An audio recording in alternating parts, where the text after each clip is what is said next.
There was a man who lived his whole life in a house of mirrors, but he didn't know it. Every morning he woke up, looked in the mirror and said, "I am tired. I am weak. I am not enough." Not because it was true, but because those were the words he'd been taught to use. Words that echoed through classrooms, advertisements, headlines, and quiet conversations around dinner tables. He never questioned them, until one night something strange happened. He had a dream. In the dream, he was trying to speak, but the words wouldn't come out. He reached for truth, but only found slogans. He reached for freedom, but only found fear.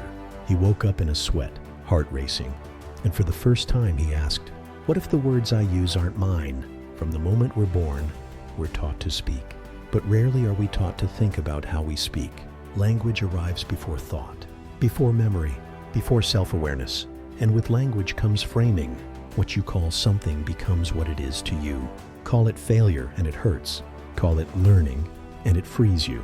Most people never see the trap because it's invisible, because it sounds normal.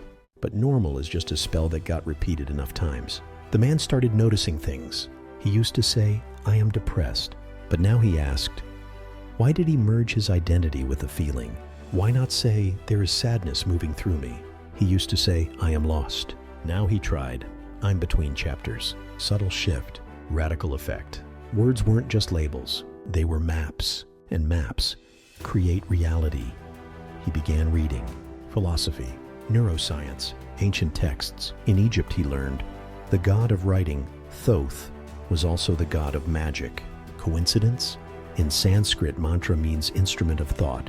In Latin, spelling comes from spellare, to cast out letters. Language wasn't just communication, it was conjuration. He started hearing the spells all around him. Crush your goals. Beat the competition. Win at all costs. Life is combat. Even self-help was soaked in violence. No wonder he felt exhausted. He wasn't living. He was surviving inside a war built from words. But he didn't panic, because now he saw the wand in his own hand. He began to rewrite his story.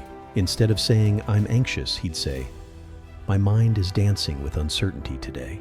Instead of "I'm stuck," he'd try, "I'm at a still point before the next move." People looked at him strange, but something in him felt lighter, because he was choosing his language, and in choosing his words, he was choosing his world. The man wasn't a philosopher, or a mystic, or a writer.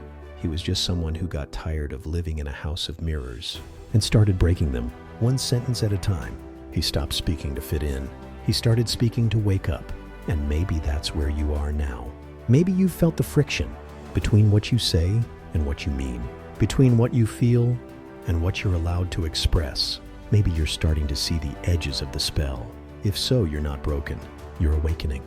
And here's what you need to know. Your words are not small. They are rituals. They are bridges. They are weapons. They are seeds. Speak with care. Speak with power. Speak as if you're building the world you want to live in, because you are. This is your voice. This is your wand. And this is your magic. If that stirred something inside you, you're not alone. There's a quiet revolution happening, not with shouts, but with whispered truths, with redefined meanings, with unlearned language. And it starts right here. Speak like a magician, because you are one. But magic isn't always grand. Sometimes it's subtle, a shift in tone, a pause before a reaction, a single word chosen, not copied.